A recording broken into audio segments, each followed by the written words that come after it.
काशी विश्वनाथ ओगरदानी त्रिकालदर्शी कैलाशी अविनाशी भगवान शिव, जिनकी पुनीत पावन पवित्र शिव महापुराण की कथा भगवान शिव की कृपा से, उनकी करुणा, उनकी उदारता से आप और हमको गुप्त नवरात्रि के अवसर पर बेजापुर महाराष्ट्र की यह पवित्र धरा पर पवित्र शिव महापुराण की कथा, बेलपत्र शिव महापुराण की कथा श्रवण करने का सौभाग्य प्राप्त हुआ है। कथा के मुख्य यजमान श्री जीवनलाल रविंद्र कुमार जी संचेती, श्री विशाल जी संचेती परिवार बेजापुर महाराष्ट्र। एक बार यजमान परिवार के लिए जोरदार ताली बजाकर उनका स्वागत अभिनंदन, जिन्होंने इस पवित्र पावन शिव महापुराण की कथा को संपूर्ण विश्व के कल्याण के लिए आयोजित किया। और तेरी कृपा बिना न हिले एक भी अणु, लेते श्वास तेरी कृपा से धनु धनु। बखान क्या करूं मैं लाखों के ढेर का, चपटी बहुत मेरे खजाना कुबेर का। गंगाधार मुक्ति द्वार ओमकार तू, भोले ओमकार तू। आयो शरण तिहारी शंभु कार तू। भगवान शिव की करुणा, उनकी उदारता, उनकी कृपा से ये पवित्र पावन शिव कथा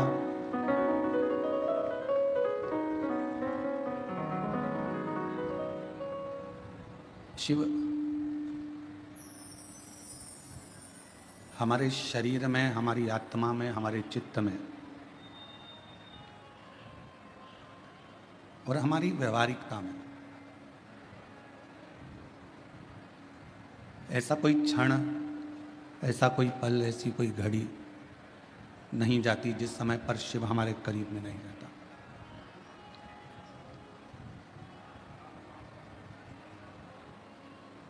आज भगवान श्री जगन्नाथ जी की रथ यात्रा है और जगन्नाथ स्वामी की रथ यात्रा यह हमको प्रेरणा देती है कि भगवान अपने भक्तों के लिए अपना मंदिर छोड़कर बाहर निकलकर उनका दुख हरने के लिए आ जाते हैं।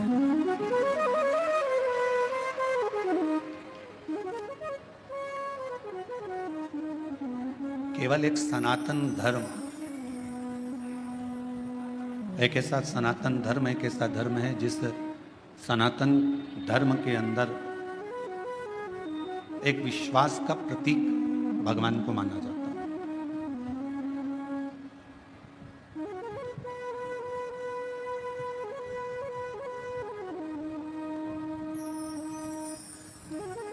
और वो विश्वास, वो भरोसा, वो दृढ़ता हर एक जीव में होना चाहिए।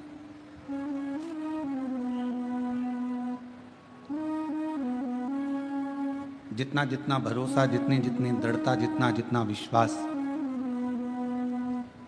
आपका परमात्मा के प्रति बढ़ता चले जाता है, उतना परमात्मा को आपके दरवाजे पर आपका दुख मिटाने के लिए आना ही पड़ता है।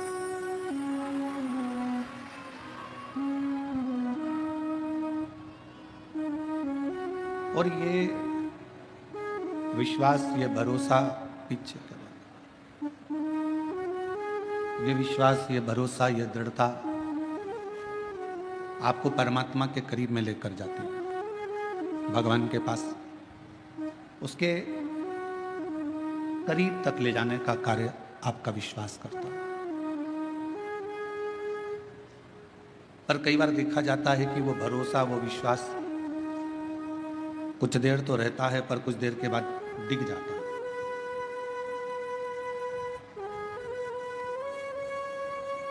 एक बार शिव महापुराण की कथा में आपको एक बात कही थी कि घर में फर्नीचर कम होगा, चल जाएगा, घर में फर्नीचर कम रहेगा, चलेगा, पर आपका नेचर संसार में कम नहीं होना चाहिए, वो नहीं चलेगा।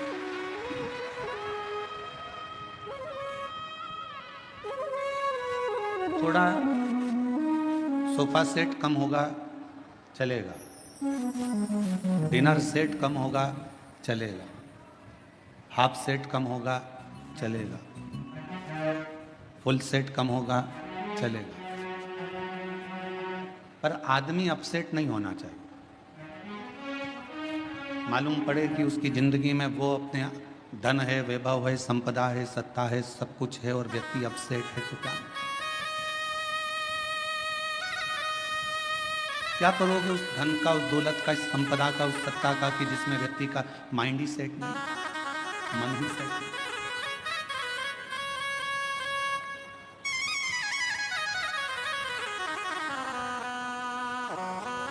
मन को अपसेट मत होने दो।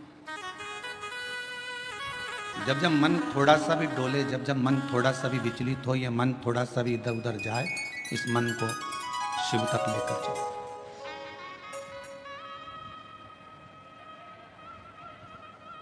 और जब यह मन शंकर तक पहुंच जाएगा कि मैंने तेरे ही भरोसे बाबा, तेरे ही भरोसे हवा पीछे उड़ती जावागी, बाबा डोर हटो छड़ी नाम कटी जावागी, भोले मैं तेरी कथन शंभू, मैं तेरी कथन हवा पीछे उड़ती जावागी, बाबा डोर हटो छड़ी नाम कटी जावागी, भोले मैं तेरी पतन शंभू, मैं तेरी पतन। अगर मन स्थिर नहीं है, मन सेट नहीं है, तो फिर परमात्मा भी करीब में नहीं है। 5 कर्मेंद्री, 5 ज्ञानेंद्री, ये 10 जो इंद्रियां हैं, ये कैसे भी संयम में आ सकती हैं। 5 कर्मेंद्री को भी संयम में लिया जा सकता है, 5 ज्ञानेंद्री को भी संयम में लिया जा सकता है। 10 इंद्रियों को संयम में लेना सरल है, पर 11वें नंबर की जो इंद्री है मन, इसको संयम में लेना कठिन है। ये 11वें नंबर की जो इंद्री है, ये संयम में नहीं रह पाती, इतनी विचलित आप आए हो कथा सुनने के लिए, बहुत दूर दूर से आए हो। हम जब आ रहे थे तो हमने देखा कि जितनी भी रोड है और जितनी भी कॉलोनियाँ हैं आप लोगों की गाड़ियों से भरी पड़ी हुई है। लाखों की संख्या में आप यहाँ पहुँचे हो। पंडालों में पांव रखने की जगह नहीं है। आज कथा का दूसरा दिवस, ये स्थिति है तो 7 दिन में क्या होगा ये तो भोलेनाथ जी ही जाने।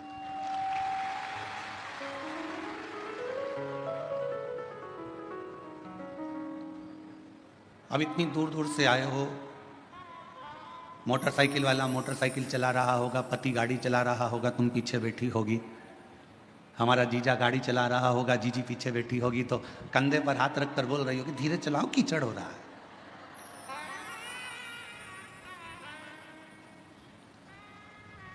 देखो देखो सामने से वो स्पीड ब्रेकर आया है, थोड़ा धीमा कर लो। पति बोला 15 साल से मैं गाड़ी चला रहा हूं और तुझे गाड़ी पर ले लेकर गया हूं, तू फिर भी मुझ पर शंका करती है। पत्नी बोली मेरे जब शादी कर कर आई थी 15 साल पहले, तुम मुझे गाड़ी पर लेकर गए थे, 3 जगह गटर में पटका था। एक बार चोट खाई हूं, उस दिन से मुझे भय लगा रहता है कि तुम कहां पटक दो, तुम्हारा भरोसा नहीं। अरे वो तो तू नई नई आई थी ना, तो तेरे को बिठा के प्रैक्टिस कर रहा। अच्छा अच्छा, फिर गाड़ी आगे चली, तुमने फिर कहा देखो कथा में जाना है, सामने कीचड़ है, थोड़ा सावधानी से, पानी फिसल जाए।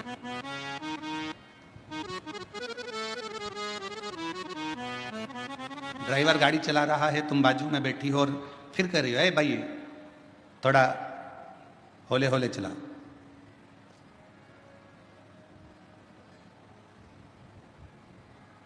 थोड़ा धीरे धीरे चला। और अगर कहीं जाना है, बहुत जरूरी काम है, तो लो कर लो कर लो कर लो कर, थोड़ा थोड़ा तेज तेज चला, लो कर थोड़ा चला तेज चला। पर तुम कह रही हो कि थोड़ा आराम से चलो, देख कर चलो, सावधानी से चलो, उस ड्राइवर को तुम साध रही हो। पति गाड़ी चला रहा है तो तुम बार बार बोल रही हो थोड़ा धीमे चलाओ, साध रही हो। शिव पुराण यही कहती है 5 कर्मेंद्री 5 ज्ञानेंद्री ये संयम में हो सकती है, पर ये मन रूपी जो इंद्री है ना, इसको हर आधे या 1 घंटे में बोलना पड़ता है, थोड़ा संयम में रहे।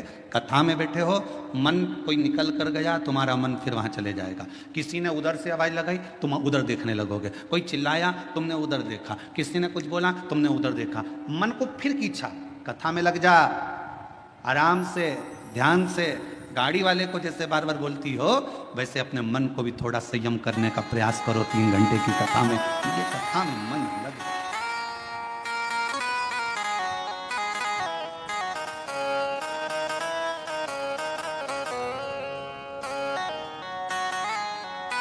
ये चित्त परमात्मा के चरणों में लगा है।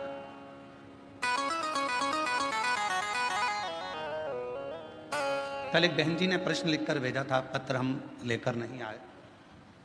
उसमें उन्होंने एक पत्र में प्रश्न किया था कि सावन में जो सोमवार होते हैं, सावन में जो शिवरात्रि आती है, आप 12 महीने की शिवरात्रि पर ऑनलाइन पूजन नहीं कराते, केवल श्रावण महीने की शिवरात्रि पर ऑनलाइन पूजन कराते हो।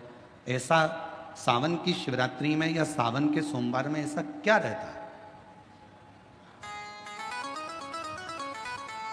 श्रावण की शिवरात्रि में, श्रावण के सोमवार में इतना महत्व क्या रहता है कि आप 12 महीने शिवरात्रि पर ऑनलाइन पूजन नहीं कराते, पर सावन के महीने की शिवरात्रि आई कि आप ऑनलाइन पूजन कराते हो और पूरा विश्व, देश, भारत देश ही नहीं, पूरे विश्व में, विदेशों में भी लोग ऑनलाइन पूजन करते।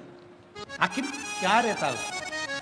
मेरा मेरी जीजी से, मेरी बहन से निवेदन है, तुम दुनिया के साल भर में कितने भी व्रत कर लो, तुम कितने भी उपवास कर लो, तुम कितनी भी पूजन कर लो, तुम कितना भी अनुष्ठान कर लो, सारे व्रतों पर, सारे अनुष्ठानों पर, सारी पूजन पर, सावन के महीने के जो सोमवार होते हैं, जो शिवरात्रि होती है, जो प्रदोष होती है, ये पूरे साल के व्रतों पर प्रबलता प्रदान करते हैं, बल देते रहते हैं।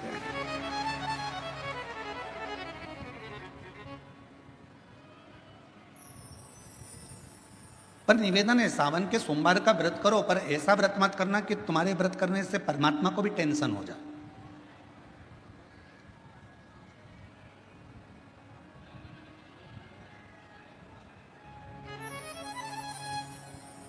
कई माताएं व्रत कर लेती हैं, मेरा सावन का महीने में व्रत है, पूरा 1 महीना व्रत करूंगी, 1 लौंग खाऊंगी, 1 गिलास दूध लूंगी, इसके सिवाय कुछ नहीं लूंगी, 1 फल खाऊंगी, इसके सिवाय कुछ नहीं। बहू बेचारी बोल रही मम्मी शुगर ऊपर नीचे हो जाएगी,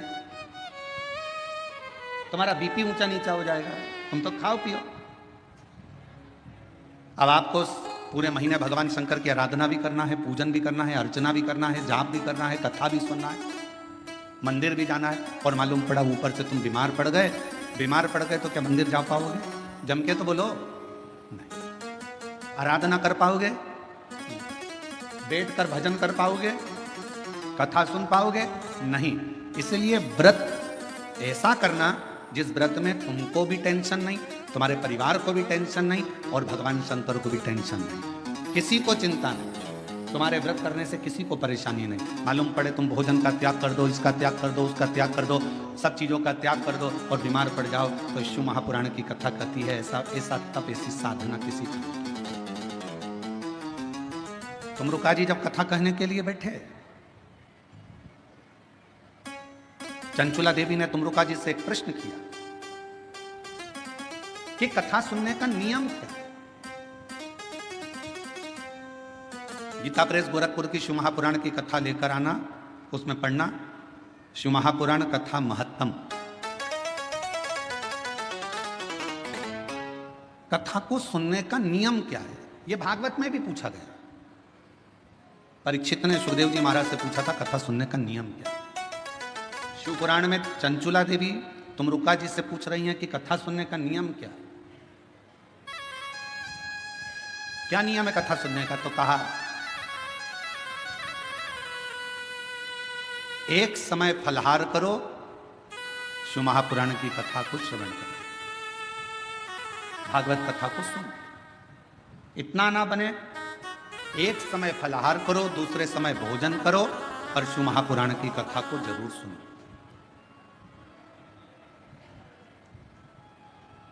और इतने में भी काम ना चले तो शिव महापुराण की कथा में तुमरुका जी ने चंचुला देवी से कहा दोनों समय भोजन करो, पर शिव महापुराण की कथा जम के बोलो, सुनो नहीं, जरूर सुनो। और यहां तक कहा यदि इतने में भी काम ना चले, दोनों समय भोजन में भी काम ना चले, तो टिफिन लेके कथा में चलो, पर शिव महापुराण की कथा जरूर सुनो। जैसे लोगों की आदत रहती है ना, वो जेब में रखा रहता है, और जैसे ही कथा में उसकी तो आदत हर एक घंटे में उसको खाना है, अब उसकी तो आदत में रहता है, तो कथा में बैठे बैठे विचार करता रहता है बस जल्दी से महाराज जी भजन गाए। उसको क्या मालूम कि ये शिव पुराण की कथा में इसमें तो एक भजन भी आ जाए तो बड़ा मुश्किल है। फिर वो जेब में से एक भजन आएगा, जब वो निकालेगा, मलेगा, जैसे महाराज जी भजन गाएंगे फटकी मारेगा, और जैसे महाराज जी कहेंगे हारा हारा, उतनी देर में तो उसने गया।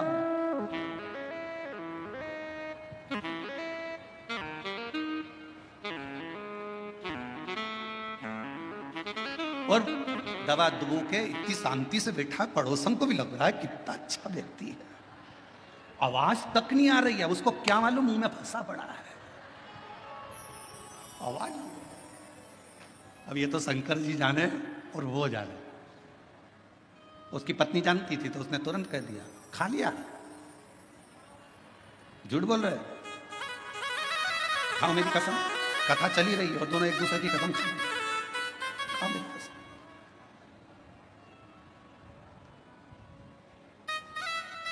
जितना मन को स्थिर रखिए शिव तत्व की ओर, शंकर जी की ओर। और ये 10 इंद्रियां को संयम करना सरल है, पर 11वें नंबर की जो इंद्री है मन, इसको संयम करना, इसको संयम करना बहुत कठिन। ये मन बड़ा चंचल है, कैसे तेरा भजन करूं, जितना इससे समझाऊं उतना ही।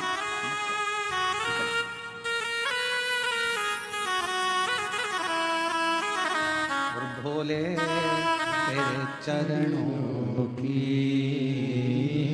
शंभो घर धोने जो मिल जाए बाबा तेरे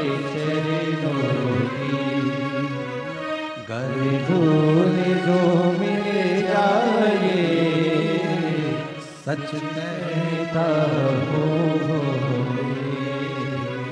सच कहता हूँ तकदीर बदल जाए बाबा तेरे चरणों शंभु तेरे चरणों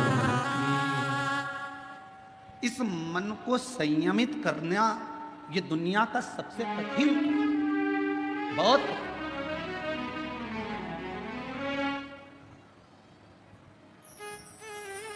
पर तुलसी बाबा ने रामचरितमानस में लिखा कि मन की स्थिरता शिव से मिलाती है। और हम शिव महापुराण की कथा के माध्यम से कहना चाहते हैं, अगर मन को स्थिर करना है तो जिंदगी में एक बार शिव महापुराण की कथा को पंडाल में बैठकर सुनो। मन की स्थिरता किसी होती है वो समझ में। मन की स्थिरता किसको कहते हैं? अभी 10 तारीख को गुरु पूर्णिमा आएगी। सीहोर में भी 5 तारीख से 9 तारीख तक गुरु पूर्णिमा के अवसर पर 5 दिवसीय गुरु महिमा शिव महापुराण की कथा है। पूरा विश्व, पूरा देश गुरु बनाने की एक होड़ में रहे। गुरु मंत्र लेना है, गुरु मंत्र लेना है। कोई कहीं गुरु को, कोई कहीं गुरु को ढूंढेगा। पर शिव महापुराण की कथा कहती है, अगर जिंदगी में गुरु बनाना तो शिव जैसा कोई गुरु बनाना। शिव जैसा गुरु क्यों? बीमार था चंद्र, ससुर ने श्राप दिया था चंद्रदेव को कि तेरे को काया का रोग हो जाएगा, और चंद्र की काया धीरे धीरे टपकने लगी, काया खराब होने लगी, पूरी काया बेकार होने लगी। और जब काया पूरी बेकार हो गई, एकदम दुर्बल सा चंद्रमा हो गया। तब चंद्रमा आखिरी में पूरा गलने ही वाला था। तब भगवान शंकर की आराधना करी, चंद्र को शिवजी ने अपने मस्तक पर धारण कर लिया, अपने पास में रखा। गुरु कैसा बनाना? शंकर जैसा कोई गुरु मिले जो ये ना देखे कि आप धनपति हो, करोड़पति हो कि रोड़पति हो, आप गरीब हो कि अमीर हो, आप ब्राह्मण हो, क्षत्रिय हो, वैश्य हो कि शूद्र हो। गुरु की दृष्टि में यह नहीं होना चाहिए। गुरु की दृष्टि में यह नहीं देखा जाता कि आप ब्राह्मण हो कि क्षत्रिय हो कि वैश्य हो कि शूद्र हो। गुरु तो गुरु होता है। मेरे शंकर भगवान ने चंद्र को भी अपने पास में रखा, मेरे शंकर भगवान ने राहु को भी अपने पास में रखा, मेरे शंकर भगवान ने केतु को भी अपने पास में रखा, मेरे शंकर भगवान ने 9 ग्रह अपने पास में रखे। और मेरे शंकर भगवान ने जब भुजंग सांप, जिसको दुनिया का कोई व्यक्ति अपने पास में नहीं रखता, कौन होगा जो अपने घर में सांप को रखेगा? कोई सांप को अपने पास नहीं रखता, मेरे शंकर भगवान ने उस भुजंग सांप को भी अपने पास रखा। कौन होगा जो भूत प्रेत डाकनी साचनी पिशाचों को अपने पास रखता होगा, जिसकी भाषा तक कोई नहीं जानता, जिसके बोलने का तरीका कोई नहीं जानता? भगवान 33 कोटि देवता में कोई देवता ऐसे नहीं थे जो भूत और प्रेत को अपने पास में रख ले, डाकनी पिशाचनी को अपने पास रख लें और भूत प्रेत को अपने पास रख लें। कौन? उनकी आवाज नहीं पहचानते, कभी वो चिल्ला देते, कभी वो अपशब्द कह देते, कभी ताना दे देते, कभी अड़भंग का काम कर देते। कोई भूतों को, प्रेतों को, पिशाचों को कोई अपने पास नहीं रखता। पर शंकर भगवान ने देखा ये कहाँ जाएंगे, कहाँ जाएंगे, और उन्होंने एक बार दिल से शिव जी को पुकार लिया। शंकर भगवान ने कह दिया तुम्हें कहीं जाने की जरूरत नहीं है, तुम मेरे शिष्य बनकर रहना, मेरे पास में रहना। जिसका कोई नहीं उसका शिव है।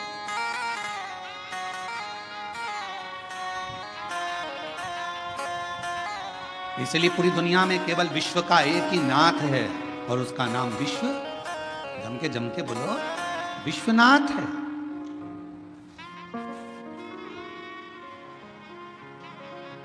विश्व, पूरे विश्व का एक नाथ। कोई भूखा ना रहे, कोई प्यासा ना रहे, सबका पेट भरा रहे, कोई खाली पेट ना सोए, यह विश्वनाथ का कार्य है। कोई भूखा ना।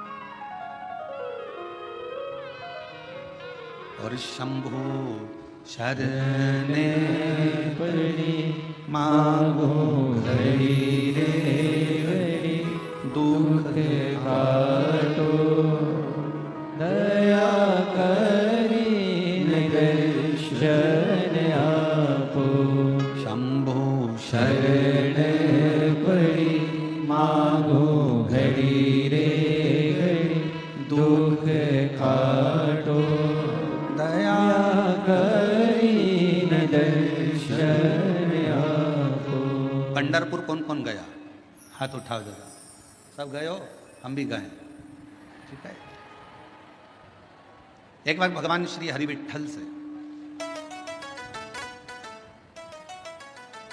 पांडुरंगा श्री हरि विट्ठल से संत तुकाराम जी ने पूछा,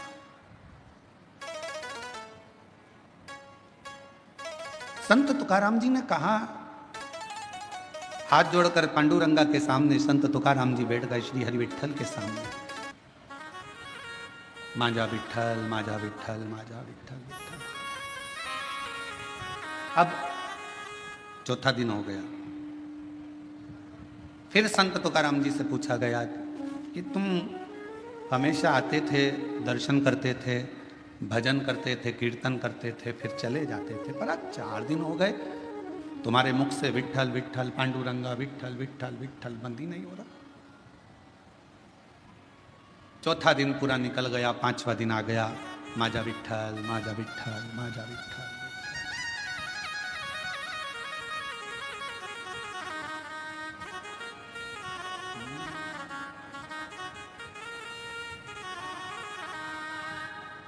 माजा विट्ठल विट्ठल विठ्ठला, माजा विट्ठल विट्ठल विठ्ठला।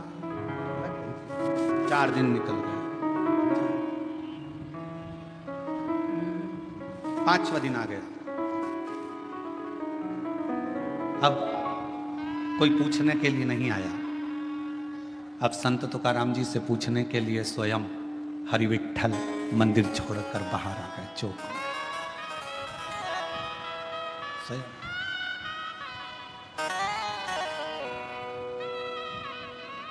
गर्भगृह को छोड़कर मेरे विट्ठल पांडुरंगा चौक में, जिस चौक में सभी हरि विट्ठल के भक्त, पांडुरंगा के भक्त फुगड़ी खेलते हैं, उस फुगड़ी खेलने वाले चौक में हरि विट्ठल आए। तुकाराम जी को देखा, तुकाराम जी को देखकर पूछा, अभी तक लोग पूछ रहे थे कि तुकाराम तुम विट्ठल विट्ठल विट्ठल विट्ठल पांडुरंगा जप रहे हो, अब स्वयं विट्ठल आकर खड़े होकर पूछते हैं कि क्या चाहता है, बोल। तुकाराम जी ने कहा, मुझे इतना सा पूछना है कि भगवान देवाधिदेव महादेव जब आपसे मिलने के लिए आए तो आपने शंकर भगवान को अपने सिर पर बिठाया, क्यों बिठाया, बस इतना सा पूछना है। हरि विट्ठल ने कहा, शिव को मैंने अपने सिर पर इसलिए बिठाया क्योंकि उन्होंने कामदेव को भस्म कर दिया था और अहंकार का त्याग कर दिया था, तो मेरे सिर पर ना काम है ना अहम है, ना काम है ना अहम है।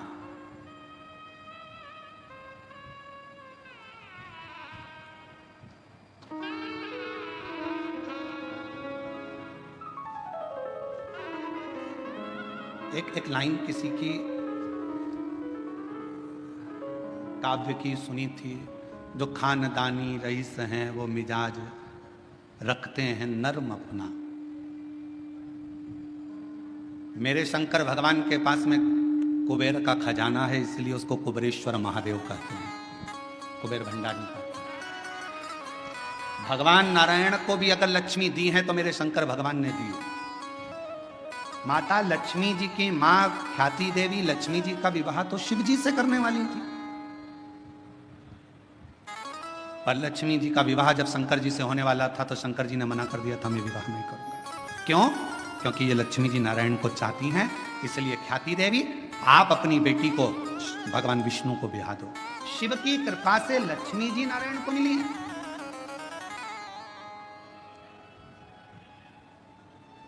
और माता लक्ष्मी को भी अगर वैभव दिया है तो मेरे शंकर भगवान ने दिया। कुबेर का भंडार अगर किसी को दिया है तो मेरे शंकर भगवान ने दिया, शिव ने। और शिव की नम्रता, मेरे भगवान शंकर की नम्रता, मेरे शंकर भगवान की शीतलता, करुणा कितनी विचित्र है।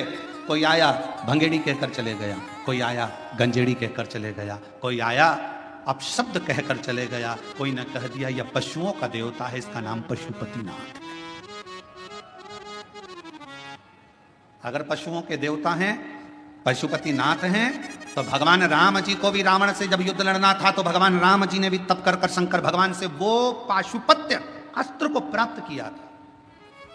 और भगवान कृष्ण को भी जब युद्ध मैदान में जाना था तो उन्होंने पाशुपत्य अस्त्र को प्राप्त किया। जरा विचार करिएगा, दुनिया के लोगों ने कहा ये पशुओं के देवता हैं, दुनिया के लोगों ने कहा ये भांग पीते हैं, दुनिया के लोगों ने कहा ये गांजा पीते हैं, दुनिया के लोगों ने कहा शिव ऐसे हैं, दुनिया के लोगों ने कहा शंकर ऐसे हैं। दुनिया के लोगों ने उनको अलग कर दिया। शिव बिल्कुल अलग हो गए, अलग सब देवताओं को मानने लगे, पर शंकर के मंदिर बंद से हो गए थे, शिव के मंदिर में जाले लगे रहते थे। पर आज की स्थिति में जब दुनिया की दृष्टि में यह आ गया कि शंकर से बड़ा कोई करुणा सागर नहीं है, तो मंदिर भी खुल गए, द्वार भी खुल गए और शिव का आनंद भी हो गया। बोल बम का नारा है, इतना धीमा बोलोगे तो कल्याण तुम्हारा है। जरा जम के बोलो, बोल बम का नारा है, सारी समस्या का हल श्री शिवाय। दुनिया की दृष्टि में आ गया कि शिव की नम्रता क्या है, दुनिया की दृष्टि में आ गया शिव की कोमलता क्या है, दुनिया की दृष्टि में आ गया कि शंकर की करुणा क्या है।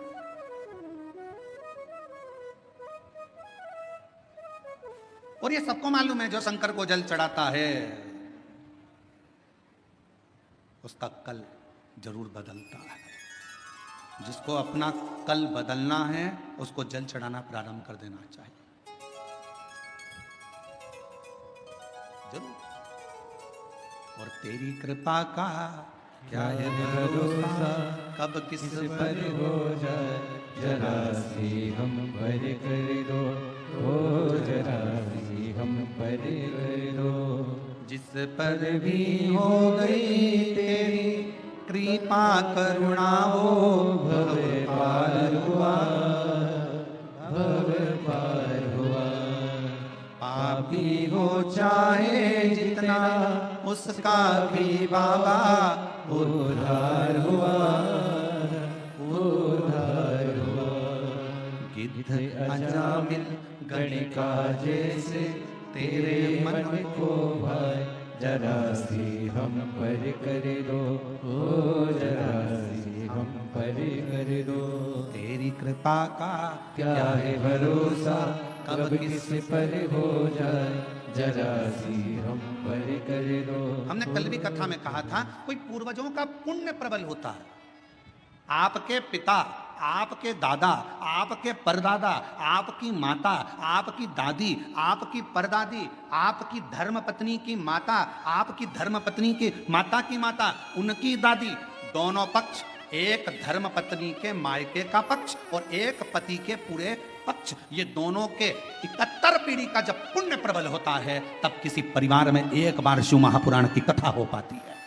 धन एकाग्रित करना सरल है, पैसा इकट्ठा करना सरल है, व्यापार बढ़ाना सरल है, व्यवहार बढ़ाना सरल है, पर अपने कुल में एक बार शिव महापुराण की कथा का आयोजन करना बहुत कठिन है। क्योंकि जब कोई पुण्य की प्रबलता हो, एक धर्म पत्नी का भी पूरा कुल 71 पीढ़ी, कहीं मायके की कोई शुद्ध भाव से भगवत भजन की रमी हो, कहीं इधर भी पति का पूरा कुल, कहीं परमात्मा की दादा परदादा पिता पर कोई पुण्यता होगी, तब जाकर कोई पुण्य की गुल्लक प्राप्त हुई होगी और वो फूटी हुई होगी। आज संचिति परिवार अगर इस कथा का यजमान पद ग्रहण करा है तो देवता भी कृपा कर रहे होंगे कि ये करुणा का एक आनंद सुख है, ये मौका मिला।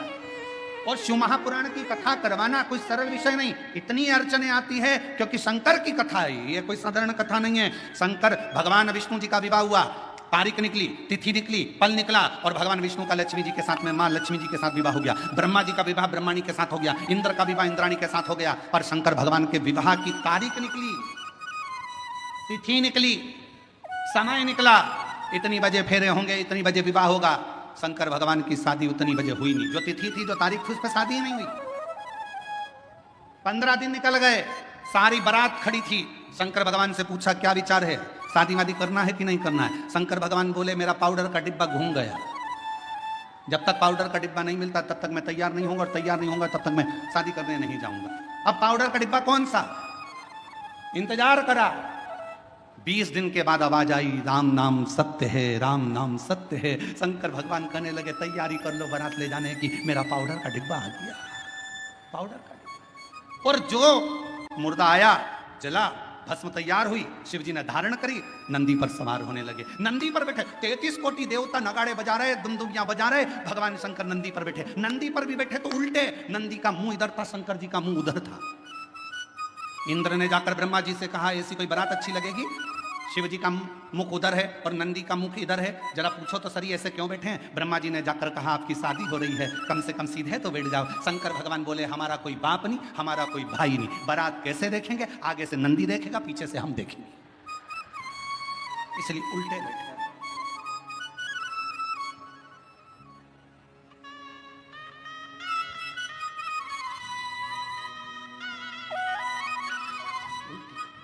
बारात थोड़ी सी दूर चली, और बारात थोड़ी सी दूर चलने पर, जब शिव जी की बारात थोड़ी दूर पर चली, चलने के बाद में शंकर भगवान ने देखा, मेरा एक गण साइड में पेड़ के ऊपर उल्टा टंगा हुआ है, मेरा भूत प्रेत उल्टा टंगा है। शिव जी ने उसको देखा, पूछा, तू नहीं आया? उसने मुंडी हिला दी, टंगे ही टंगे उल्टा, मुंह टंगे टंगे। बोला, मैं कैसे आऊँ, मेरे को किसी ने बुलाया नहीं, आऊँगा तो भगा देंगे। शंकर भगवान बोले, चिंता मत करो, मैं बुलाता हूँ।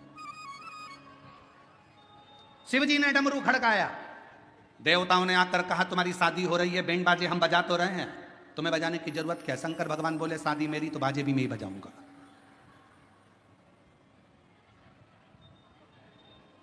आत्मनिर्भर भारत, मेरी शादी है तो बैंड में ही बजाऊंगा, बाजे में ही बजाऊंगा। डमरू खड़काया, जैसे डमरू खड़काया, डाकनी पिशाचनी चुड़ैल भूत भयंकर आए, सब इकट्ठे होकर आ गए, सब नाचने लगे। देवताओं ने सोचा, इनके बीच में अपन क्या नाचो, आगे चले गए। देवता सबसे आगे, बीच में भूत चुड़ैल, उसके बाद में शंकर जी। भगवान भोलेनाथ प्रसन्न हो गए, मेरे सारे रिश्तेदार आ गए। इंद्रदेव ने ब्रह्मा जी से कहा, प्रभु देवता आगे नाच रहे हैं, कोई भांगड़ा कर रहा है, कोई कत्थक कर रहा है, कोई गरबा कर रहा है, कोई कुछ कर रहा है, पर भूत चुड़ैल जो नाच रहे हैं, इनके नाचने का पता नहीं पड़ पा रहा कि ये कौन सा डांस है, ये समझ में नहीं आता। इतने में ब्रह्मा जी ने इंद्र से कहा, जो देवता नाच रहे वो भांगड़ा कत्थक गरबा ये सब समझ में तो आ रहा है ना? हाँ, पर ये भूत चुड़ैल समझ में नहीं आ रहा है, क्या नाच रहे हैं? ब्रह्मा जी ने कहा, जो भूत चुड़ैल शंकर जी की शादी में नाचे, इसी को लोग कलयुग में डिस्को कहेंगे, इसी को लोग कलयुग में डिस्को। ऐसा लगेगा जैसे ततैया खा गया, मेरा नाम चिंचिंचू, अब लग जाए ततैया खा गया ऊपर से। और डांस का पता ही नहीं चलता, लोग ऐसे डांस करते जैसे खुजाल हो गई शरीर में, खुजाल, समझे क्या?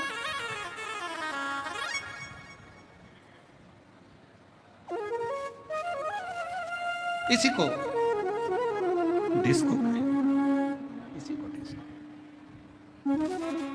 अब शंकर तो शिव है, अड़भंगे, सबको साधा मेरे शंकर ने, सब। शिव के पास कोई अहंकार की कोई भी एक परिभाषा नहीं, अहंकार का कोई संबोधन नहीं। भगवान पांडुरंगा हरिविठल से स्वयं संत तुकाराम जी पूछ रहे हैं कि शिव को आपने सिर पर बिठाया, क्यों? क्योंकि उन्होंने काम को जला दिया था, अहंकार को नष्ट कर दिया था। शिव के पास ना काम है ना अहम है, शिव के पास तो केवल एक राम नाम है, उसके सिवाय कुछ नहीं, कुछ नहीं। और कलयुग केवल नाम आधारा, सुमर सुमर उतरहि पारा। कलयुग में केवल नाम की आधार शिला को जो समझ लेता है, अहम को त्याग नहीं। दुनिया की सबसे बड़ी बीमारी एक ही है, व्यक्ति का अहंकार। शुगर की दवाई बाजार में मिल सकती है, बीपी की दवाई बाजार में मिल सकती है, कमर दुखे तो दवाई बाजार में मिल सकती है, आंख दुखे तो दवाई बाजार में मिल सके, कान दुखे तो दवाई मिल सके, पर अहंकार की दवाई बाजार में नहीं मिलती है। अहंकार को समाप्त करने की दवा मेरे शंकर भगवान के पास है। मेरे वो ना काम रहने देता है ना अहंकार रहने देता है, दोनों का त्याग करवा दोनों।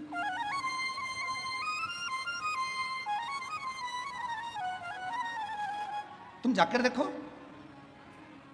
राम जी के मंदिर में जाओगे तो तुम्हारे लिए आसन बिछाया जाएगा, कृष्ण भगवान के मंदिर में जाओगे तो तुम्हारा आसन भी बिछेगा, सरसरिष्ठता रहे। पर शंकर जी के मंदिर में इतनी भी जगह नहीं रहती कि आसन बिछाया जाए, जमीन पूरी गीली, चारों तरफ गीला गीला। कोई इधर से आया लोटा ढोल गया पानी का, कोई उधर से आया तो पानी शंकर जी को चढ़ाना था, तेल पे चढ़ाकर चले गया। शिव है, तुम कितने भी करोड़पति हो, धनपति हो, वैभवपति हो, सत्तापति हो, चाहे तुम्हारे पास में कितना भी वैभव है, पर शंकर के मंदिर में, शिव महापुराण में और शंकर जी के दरवाजे पर अहंकार समाप्त हो जाता है। वहां तुम्हारे पास क्या है क्या नहीं वो पूरा समाप्त हो जाता है। वो तुम्हारे घर पर होगा, शंकर के दरवाजे पर तो केवल एक शून्यता रहती है और वो शून्यता में शिव बसता है, और वो बसता है तो जीवन का कल्याण करता है। शून्यता। बेजापुर कब आया? छत्रपति संभाजी नगर से चले गाड़ी को लेकर, आगे आया 70 किलोमीटर दूर बेजापुर, और आगे बढ़े 60 किलोमीटर, और आगे बढ़े 57, 56, 55, 54, 53, 52, 51, फिर और आगे बढ़ते बढ़ते 50, फिर 49, ऐसे चलते चलते चलते चलते चलते चलते धीरे धीरे और आगे बढ़े। बेजापुर 10 किलोमीटर, बेजापुर से और आगे बढ़े, वहां से और आगे बढ़ते बढ़ते बेजापुर फिर 9, आप लोग बोलते जाओ 8, फिर 7, बेजापुर 6, 5, 4, 3, 2, 1, उसके बाद बेजापुर आते से ही मिलेगा 0। बोलो सही है कि गलत है? अरे जम के तो बोलो। बेजापुर कहां आया?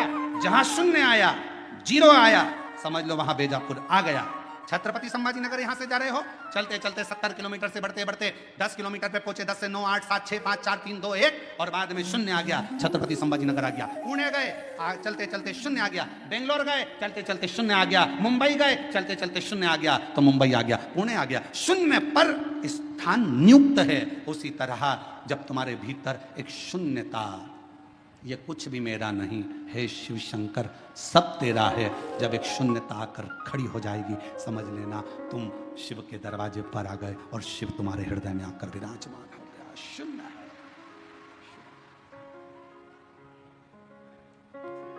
और मेरे भोले तेरा सहारा है, मेरे भोले तेरा सहारा है, मेरी नैया का तो किनारा है, मेरी नैया का तो किनारा है, मेरे बाबा तुझे पुकारा है, मेरे बाबा तुझे पुकारा है, मेरी नैया का तो किनारा है, मेरी नैया का तो किनारा। उस शिव को समझने के लिए शून्यता की जरूरत पड़ती है।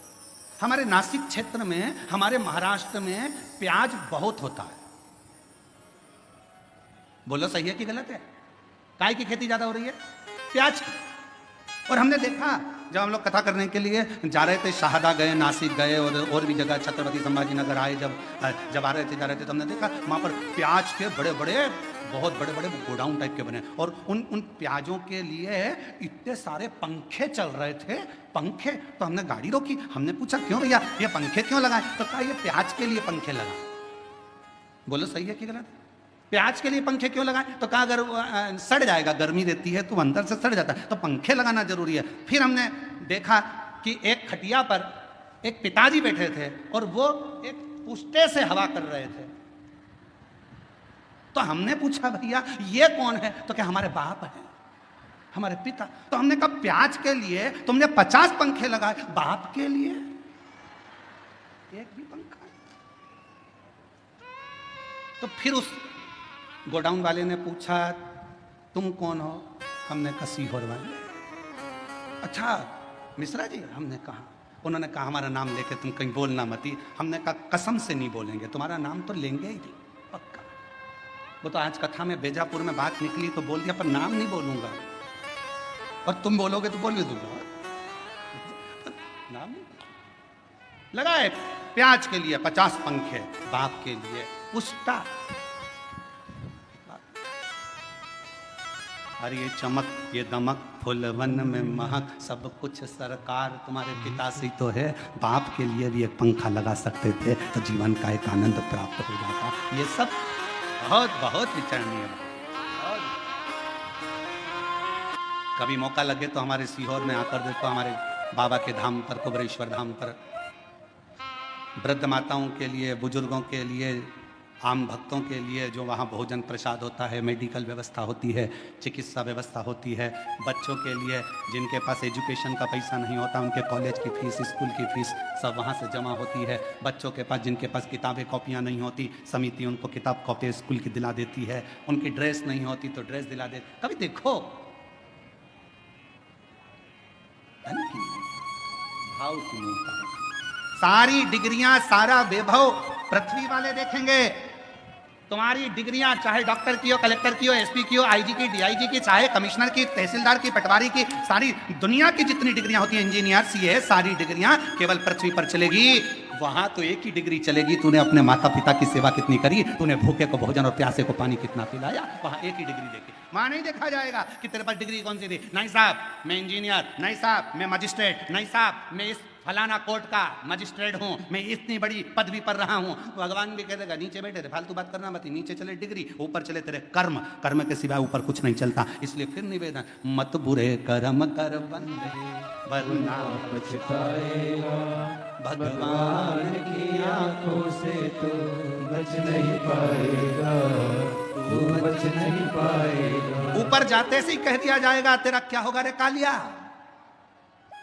होगा क्या तेरा, तेरे कर्म के लेख से तुझे प्राप्त होगा कि तुझे क्या देना है। क्या कितनी सुंदर कथा है। एक बहुत विद्वान महाराज जी मर गए, बहुत विद्वान, खूब प्रवचन देते थे, मर गए, ऊपर गए, वैकुंठ का दरवाजा बंद था, सब लाइन लगा के खड़े थे। सवेरे वैकुंठ का दरवाजा खुलेगा जब सबको वैकुंठ में प्रवेश मिलेगा। वैकुंठ जाने की लाइन में महाराज जी भी खड़े थे। महाराज जी से आगे एक व्यक्ति और खड़ा था, टोपी लगाया था, जीन्स पहना था, थोड़ी थोड़ी जगह से फटी हुई थी, जोरदार जूते पहना था, चाबी का छल्ला घुमा रहा था। महाराज जी ने मन में सोचा कैसे कैसे लोग वैकुंठ आ जाते हैं, बता इनको वैकुंठ आना था, इनको तो नरक जाना था। सवेरे वैकुंठ का दरवाजा खुला, नाम लिया गया, आ जाओ साहब, आ जाओ साहब। चाबी का छल्ला वाला व्यक्ति आया, तुम कौन, मेरा नाम ये है। अच्छा क्या करते थे, गाड़ी चलाता था, बस। अच्छा एक काम करो, वैकुंठ में वो सामने एक जो महल बना है उसमें चले जाओ, चांदी का सिंहासन है, सोने का पलंग है, डनलप के गद्दे हैं, अप्सराएं आएंगी आपको भोजन कराएंगी, पंखा झेलेंगी, सोने की थाली में आपको भोजन करना है। वाह वाह वाह, धन्य, इतना सुंदर वैकुंठ।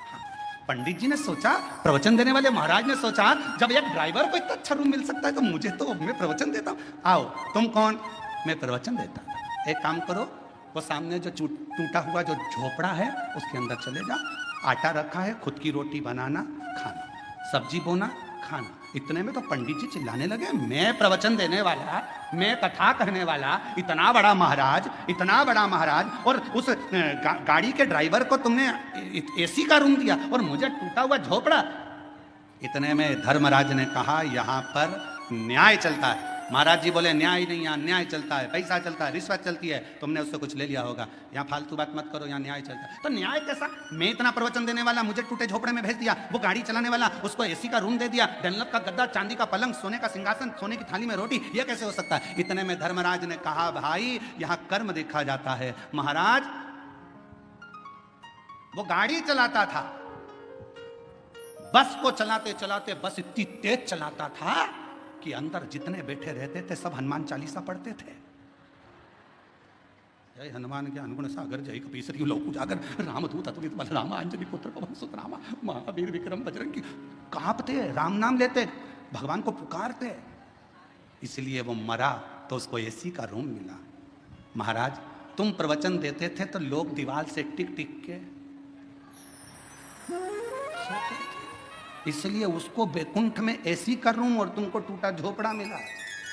इतना कर्म का लेख देख। इसलिए मेरी जीजियों मेरा ध्यान देना, तुम सो मत जाना, तुम सो गई तो सीओर वाला निपटा तो मालूम पड़े बेचारे को टूटा झोपड़ा मिले तो काम। तुम जागती रहना और बोलो तो बीच बीच में चिल्लाना चालू करता हूं, जागते रहो। अरे हम तो बाबा के भरोसे चलते हैं, हम तो बाबा के भरोसे चलते हैं।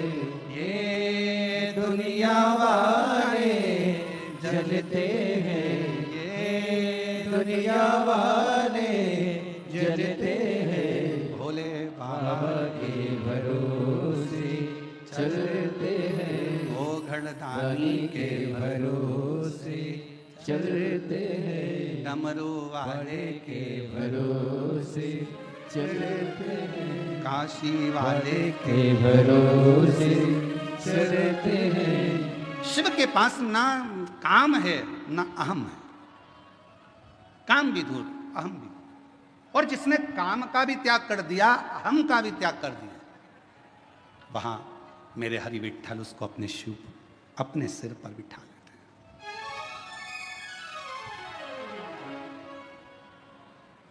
अपने मस्तक पर बिठा लेते हैं।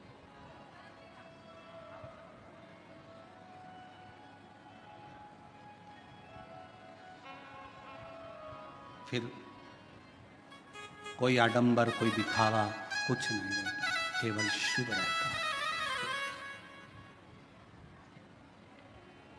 वो एक लाइन आप लोग गाते हो ना, देहाची तिजोरी भक्ति चाट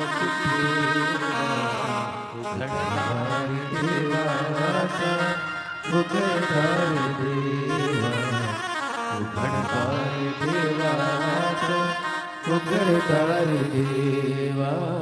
देहाची तिजोरी भक्ति चाट देवा, उघड़दार देवासा, उघड़दार देवा, उघड़दार देवासा, उघड़दार देवा। अब ये शरीर जो मिला वो शिव के लिए ही तो मिला है, भजन के लिए ही तो मिला, सत्कर्म करने के लिए मिला। पूर्व में ना जाने कौन सा अच्छा काम किया था जो आज भगवान ने भरपेट भोजन दिया, राजसी ठाट दिया, वैभव दिया, धन दिया, दौलत दी, संपदा दी, सत्ता दी, नाम दी, शोहरत दी, इज्जत दी, घर में संतान दी, वैभव दिया, वंश दिया।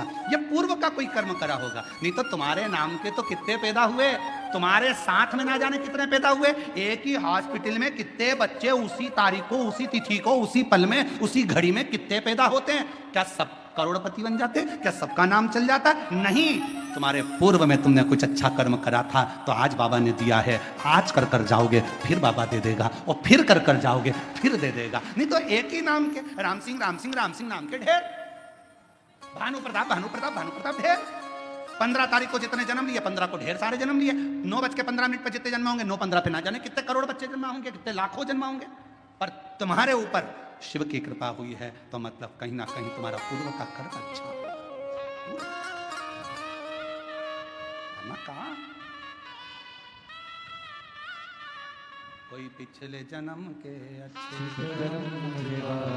तेरा सार मिला, कोई पिछले जन्म अच्छे कर्म मुझे बाबा तेरा। ये पूर्व का कर्म अच्छा था, अच्छी पत्नी मिल गई, अच्छा पति मिल गया, अच्छे बच्चे मिल गए, अच्छा कुटुंब मिल गया। एक भी गड़बड़ निकल जाता तो हालत खराब हो जाती।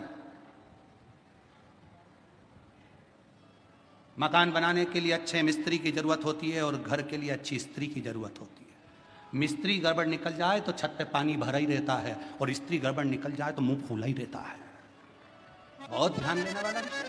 मिस्त्री गड़बड़ निकल गया, छत पे अगर ढाल नहीं दिया, सही तरह से छत नहीं बनाई, सही तरीके से मकान नहीं बनाया, बाथरूम नहीं बनाया, पानी भरा रहेगा। फिर दिन भर वाइपर से निकालते रहो और बाद में मन से कोसते रहो, ऐसा बाथरूम बनवाया पानी नहीं निकल रहा, बता उसकी जाली में फंस गया, पानी नहीं निकल रहा, वाइपर से निकाले, झाड़ू मारे तब जाकर पानी निकले, छत पे पानी भरा गया, निकल नहीं रहा। किसको दोष दोगे? मिस्त्री को। मिस्त्री ऐसा मिला, मकान बनाने वाला ऐसा मिला, अच्छा लेकर आना था, कैसा बनाया उसने, छत पे पानी भरा रहा है।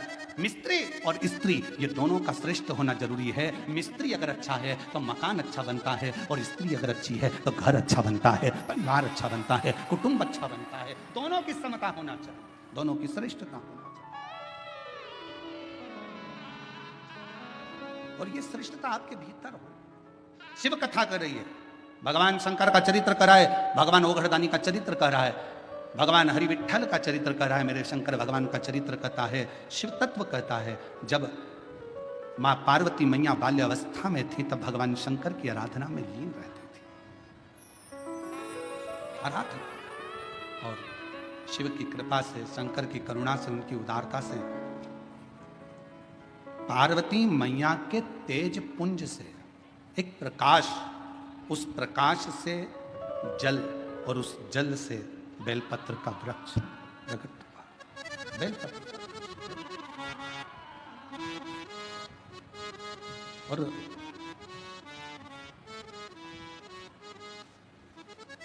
शिवजी के शरीर के, शिवजी के नेत्र अश्रु से, शरीर के भाग के जल से रुद्राक्ष का पेड़, रुद्राक्ष का पौधा होता है। और माँ जगत जननी दुर्गा भवानी, माँ आदि शक्ति, माँ भवानी के शरीर के तेज प्रकाश जल से बेलपत्र का पौधा होता है। बेलपत्र का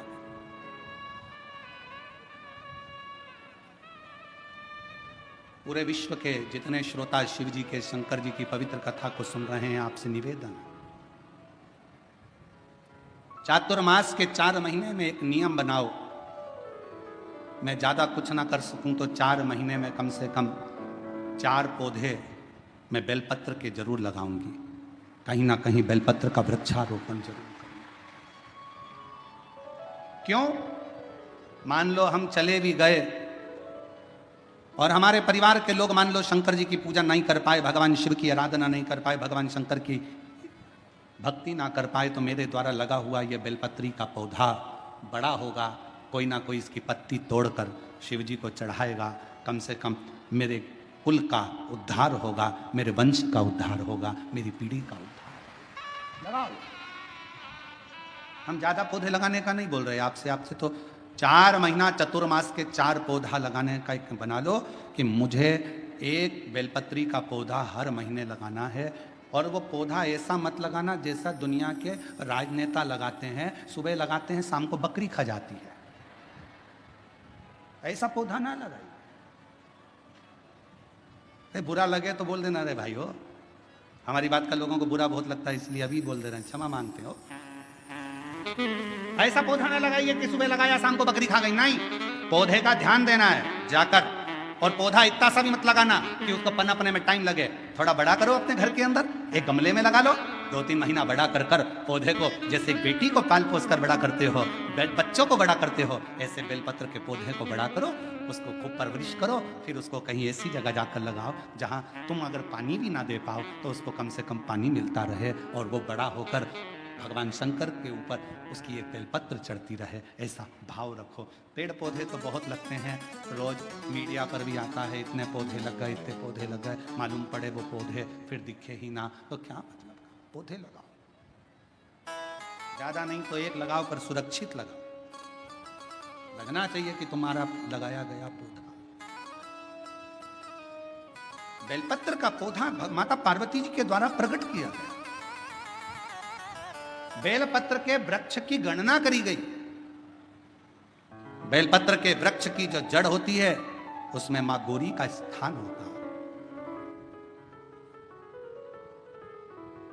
बेलपत्र की जड़ में महागौरी है, बेलपत्र के तने में माहेश्वरी है, बेलपत्र के शाखाओं में दक्षिणायनी माता है, बेलपत्र की पत्ती में मां पार्वती है, बेलपत्र के फल में मां कात्यायनी है, और बेलपत्र के उस सुंदर आनंदमय फूल में,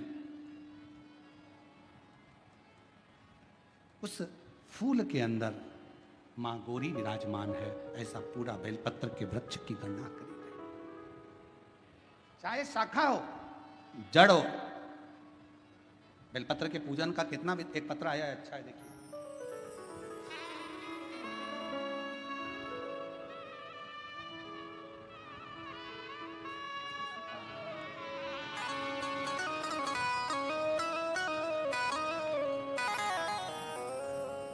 शंकर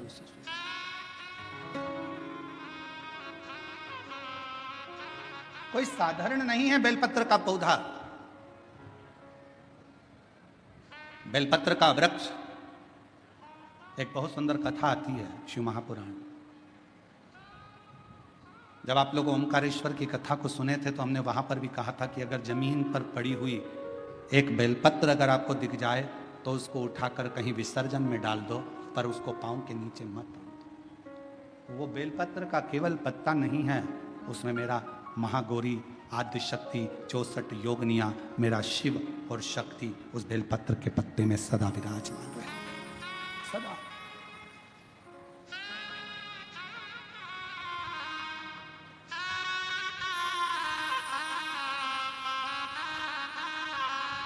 आप उसको जितना हृदय से पूजोगे, भारत की सभ्यता, भारतीय संस्कृति, भारत का एक आनंद सुख है ये कि हमारे यहाँ पौधों की भी पूजन होती है, हमारे यहाँ नदियों की भी पूजन होती है, हमारे यहाँ पशुओं की भी पूजन होती है, हमारे यहाँ पक्षियों की भी पूजन होती है, हमारे यहाँ तलातल, रसातल, पाषाण की भी पूजन होती है, हमारे यहाँ जल की भी पूजन होती है तो थल की भी पूजन होती है। शिवतत्व शंकर की पवित्र कथा कह रही है, शिव महापुराण की कथा वर्णन कर रही है। शिव तत्व कह रहा है कि शिव जी को अहम और काम दोनों ही श्रेष्ठ नहीं।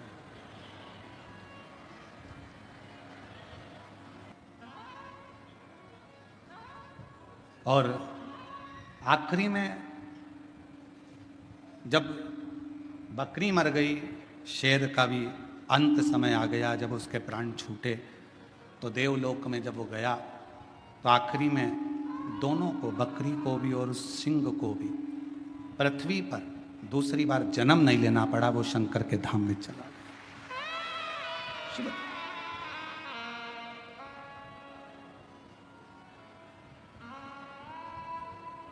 शिव की एक अविरल भक्ति। हम तो कई बार कथा में कहते हैं, आपके पास में अगर कुछ भी नहीं है, आप शंकर जी के मंदिर पे गए हो, एक बेलपत्र अगर आपको शिव जी के मंदिर में चढ़ी हुई भी मिल जाए, उसको उठा लो और उस बेलपत्र को धोकर वापिस भगवान देवादिदेव महादेव के मंदिर में भगवान शंकर को फिर पुनः चढ़ा दो, वापिस उसी बेलपत्र को फिर चढ़ा दो।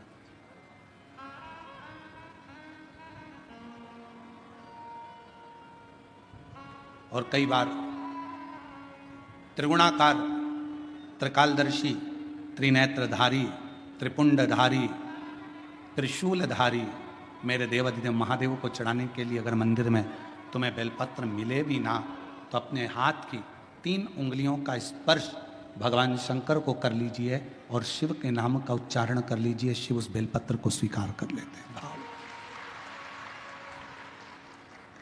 एक स्वच्छ भाव, निर्मल मन सो मोहि पावा। भगवान शंकर को अगर आप भाव से रिझा रहे हैं, निर्मल भाव दे रहे हैं, शिव उसको भी स्वीकार। मेरे ओघड़दानी कभी भी आपसे कोई वस्तु की चाह नहीं। कथा देखिएगा जरा, शिव महापुराण की कथा में एक शब्द आता है कि ब्रह्मदेव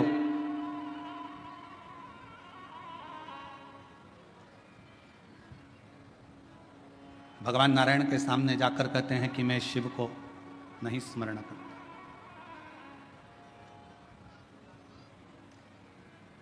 मैं नहीं जानता कौन शिव, कौन सृष्टि के रचना करता। ब्रह्मा जी ने तो अपने मन में विचार कर लिया कि सृष्टि का रचना करता केवल मैं हूं, केवल मैं। और ये मैं और मेरा का जो संबोधन है, ये अहम का संबोधन।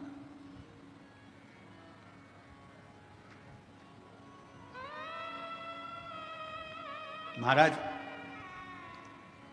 हाथ की लकीरें भले आपके हाथ की मुट्ठी में बंद हो, हाथ की लकीरें भले आपके हाथ की मुट्ठी में बंद हो, पर मुट्ठी में ये लकीरें बंद कर सकते हो पर काबू नहीं कर सकते। आपके हाथ की लकीरों में जो लिखा है वो काबू में तो केवल एक देवादिदेव महादेव ही कर सकता है, उसके सिवा कोई नहीं कर सकता। कोई आना मेरा काम है, कौन करे मेरी बिगड़ी बनाना तेरा। ब्रह्मा जी के मन में एक संशय था कि सृष्टि की रचना तो मैं करता हूं, सृष्टि का रचना करता तो मैं हूं, तो फिर शिव कौन? शिव कौन? शिव क्या? हमारे मन में भी यह भाव उत्पन्न हो जाता है कि घर में चला रहा हूं, परिवार में चला रहा हूं, कुटुंब में चला रहा हूं, सब काम मैं कर रहा हूं। और सत्यता देखी जाए, अगर ये शरीर से श्वास चली जाए तो चलाने वाला तो कोई और है। हम तो केवल एक निमित्त मात्र हैं जो चलाते हुए दिख रहे हैं। बाकी के हमारे हाथ में कुछ नहीं, कुछ नहीं। और प्रभु आपकी कृपा से सब काम हो रहा है। प्रभु आपकी कृपा से सब काम हो रहा है। करते हो भोले बाबा मेरा नाम हो रहा है। करते हो भोले बाबा मेरा नाम हो रहा है। आपकी कृपा से सब काम हो रहा है।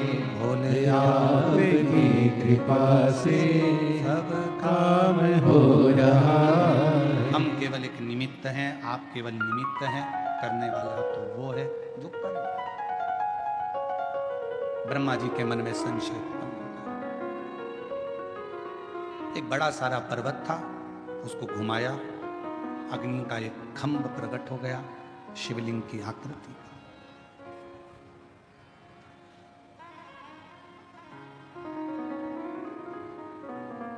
ब्रह्मा जी ने भगवान विष्णु से पूछा कि यह कौन है?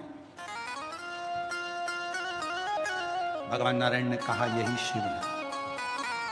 एक प्रतीक चिन्ह,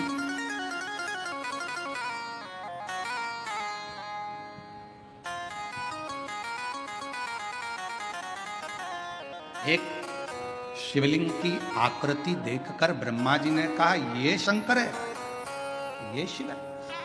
हाँ, यही शंकर, यही शिव है, यही शंकर, यही।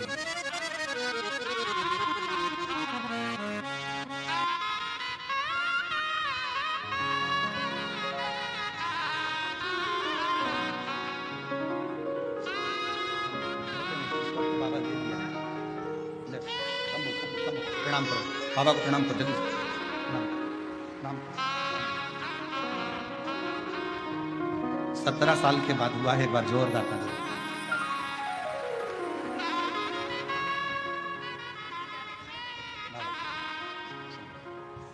प्रभु आपकी कृपा से सब काम हो रहा है।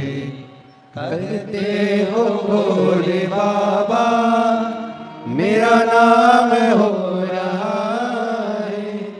करते हो भोले बाबा मेरा नाम हो रहा है। 18 साल के बाद हुआ है, एक बार जोरदार ताली बजा। प्रभु आपकी कृपा से सब काम हो रहा है। भोले आपकी कृपा से सब काम हो रहा है। मैं तो नहीं हो काबिल तेरा पार कैसे पाऊं। टूटी हुई बाड़ी में गुणगान तेरा गाऊं। करता नहीं मैं कुछ भी सरेआम हो रहा है। प्रभु आपकी कृपा से सब काम हो रहा है। ब्रह्मा जी बोले क्या इस शिवलिंग ने सृष्टि की रचना करी है? हाँ, इसी शिवलिंग ने सृष्टि की रचना करी है। यही सृष्टि की रचना करने वाला शिवलिंग है। ठीक है, इस शिवलिंग का चरण कहां है और शीश कहां?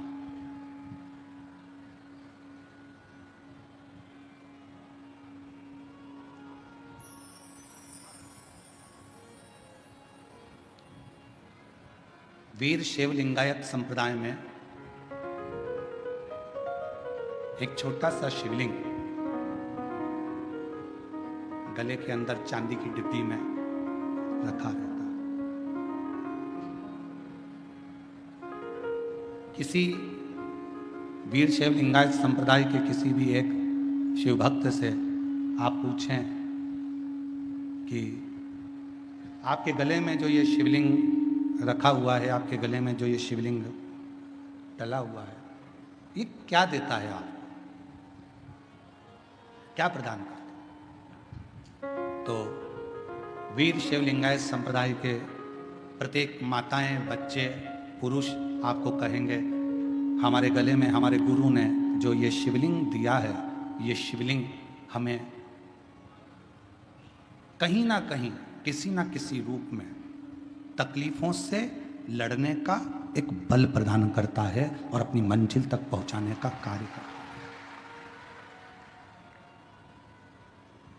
अब जिसने जाना शिवलिंग की महत्वता को, वो जान गया। स्वयं ब्रह्मा जी शिवलिंग की महत्वता को नहीं जान पाए, सामने खड़े होकर कहते हैं इसका चरण कहाँ है, इसका शीश कहाँ है, जरा बताओ, इस शिवलिंग का चरण कहाँ और शीश कहाँ? आप में भी कई वीर शैव लिंगायत संप्रदाय के, मुझे उम्मीद है कि शिव भक्त यहाँ बैठे होंगे, हमारा विश्वास करता है, क्योंकि शिव की कथा चल रही है तो ऐसा भाव है कि यहाँ बैठे हो। कितने लोग बैठे हैं वीर शैव लिंगायत संप्रदाय के? हाथ उठाओ जरा, बहुत सारे लोग बैठे होंगे। तो ये विराजो, प्रणाम आपको। शिव तत्व जहां पर है, शिव तत्व ब्रह्मा जी नहीं जान पा रहे कि भगवान शंकर के शिवलिंग में है क्या, शिवलिंग में है क्या, आखिर ब्रह्मदेव को नहीं मालूम पड़ पाया। तब आखिरी में स्वयं भगवान नारायण से ब्रह्मदेव ने कहा, इस शिवलिंग का चरण कहाँ है, डीले कम करो, इस शिवलिंग का चरण कहाँ है, इस शिवलिंग का शीश कहाँ है, वो तो मालूम पड़े कम से कम कहाँ है। भगवान नारायण ने कहा, शिवलिंग के चरण को और शीश को देखने की जिद ब्रह्मा जी मत करिए। शंकर भगवान के शिवलिंग में, भगवान शंकर के शिवलिंग में आप जहां बैठकर उसको भजते हो, वहीं पर चरण का दर्शन हो जाता है, और जहां बैठकर पुकारते हो वहीं शीश का दर्शन हो जाता है। अब इसमें ये नहीं जपा जाता कि भगवान शंकर को रिझाने के लिए हमको इधर मुंह करना पड़ेगा, हमको उधर मुंह करना पड़ेगा, हमको इधर चेहरा करना पड़ेगा, हमको उधर चेहरा करना पड़ेगा। शंकर भगवान की भक्ति करने वाला, शिव की आराधना करने वाला, जहां जैसे जब चाहे शिव जी को कहीं पर भी बैठकर बस पुकार ले, शंकर भगवान उसका दुख हरने के लिए उस जगह पर आकर खड़े हो जाए। सब कुछ उसी।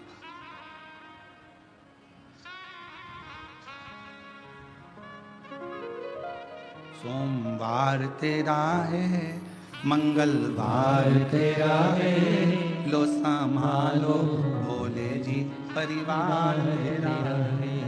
सोमवार तेरा है, मंगलवार तेरा है, लो संभालो भोले जी परिवार तेरा है। हम ये ना कहें शिव जी का वार कौन सा, किसी ने कहा सोमवार, देवी जी का वार कौन सा, शुक्रवार, किसी ने कहा गुरु का वार कौन सा, गुरुवार, किसी ने कहा सूर्य का वार कौन सा, रविवार, किसी ने कहा गणेश जी का वार कौन सा, बुधवार, किसी ने कहा शनि का वार कौन सा, तो कहा शनिवार।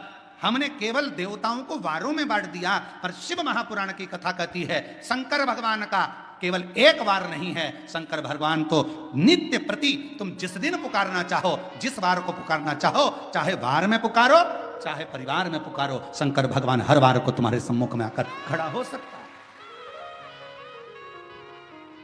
शिव का भक्त के लिए कोई वार की मूलता नहीं है।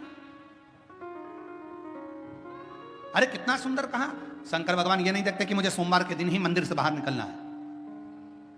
शिव जी तो शिव जी हैं, शंकर तो शंकर हैं, करुणा सागर तो करुणा सागर, मेरा ओघड़दानी तो नित्य प्रति अपने शिवालय से, नित्य प्रति अपने मंदिर से, नित्य प्रति अपने शिवालय से मेरा ओघड़दानी बाहर निकलता, नित्य प्रति।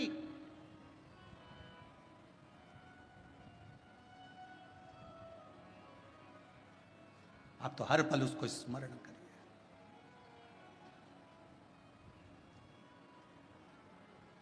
उसके बिना कुछ ठीक नहीं महाराज, कुछ नहीं।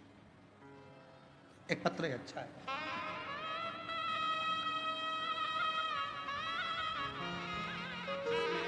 सीओर वाले महाराज ने कुछ करा क्या, जम के बोलो, कुछ भी नहीं। इसमें किसने क्या करा, उन बच्चों ने अपनी मेहनत को 4 गुना करा। अपने परिश्रम को 4 गुना करे। और जब व्यक्ति कोई काम करता है और अपनी मेहनत को 4 गुना बढ़ाकर जब कोई कर्म करता है और शिव जी पर भरोसा कर कर आगे बढ़ता है, तो निश्चित है वो अपनी मंजिल तक पहुंचता है।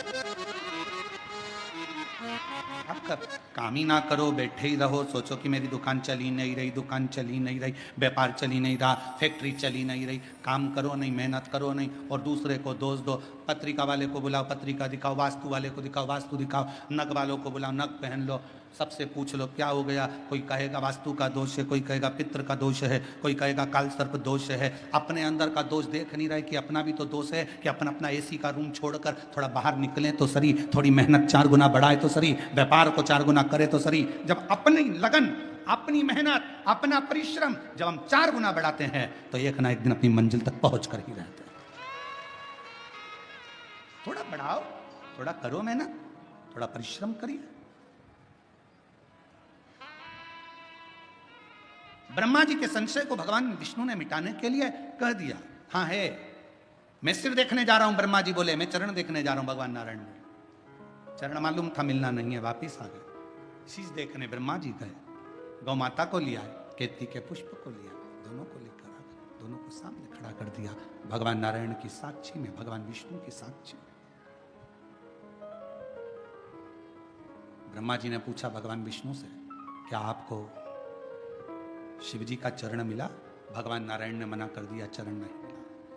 शंकर भगवान ने कह दिया, आपने मेरे सामने सत्य बोला, आज से आप सत्य नारायण के रूप में पूजो। बोल सत्य नारायण भगवान की जय। सत्य के रूप में आज से आप पूजे जाओ। और जगत में सत्य पूजा था।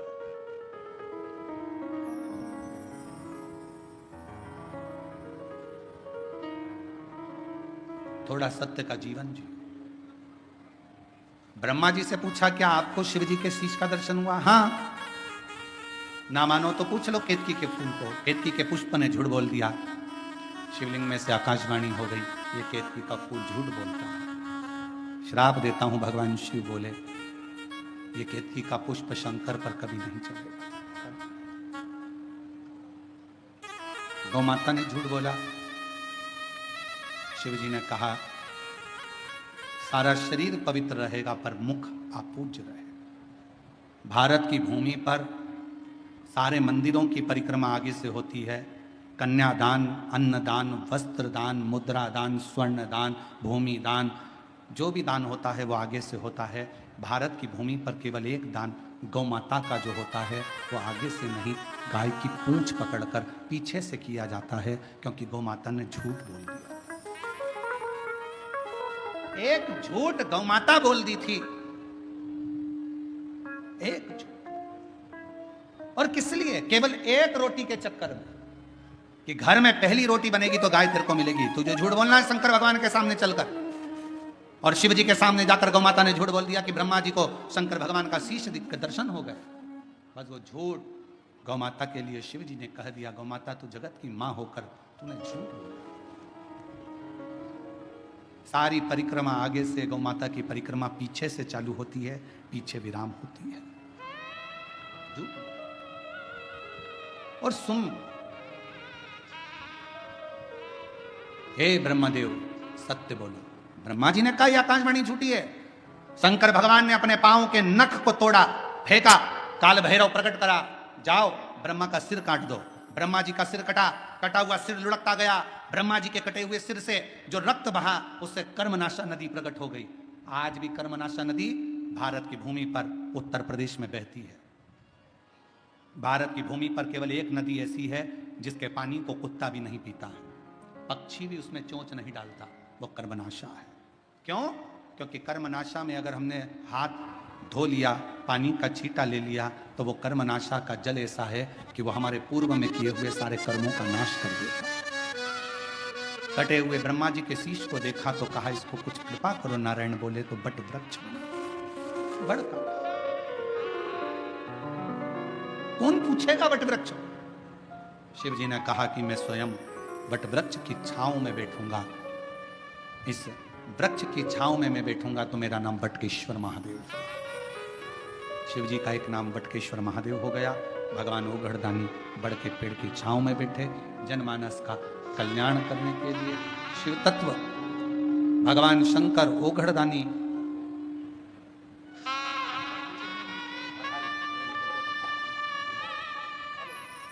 बेटे ने नीट का एग्जाम क्लियर करा है। एक बार जोरदार ताली बजाओ बच्चों के लिए जो इतना मेहनत परिश्रम कर कर आगे बढ़ते हैं और पूर्ण परिश्रम के साथ सुख पाते हैं, उसके लिए आनंद।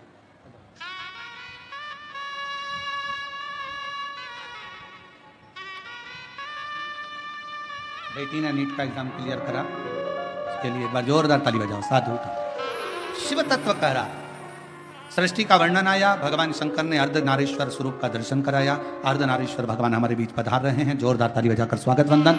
अर्धनारीश्वर भगवान का सुंदर स्वरूप का दर्शन। बोल अर्धनारीश्वर भगवान की। कल कथा का तृतीय दिवस रहेगा। सभी देशवासियों को और सभी सनातनियों को आज भगवान के रथ यात्रा महोत्सव की बहुत बहुत बधाई के साथ में आज कथा दूसरी दिवस की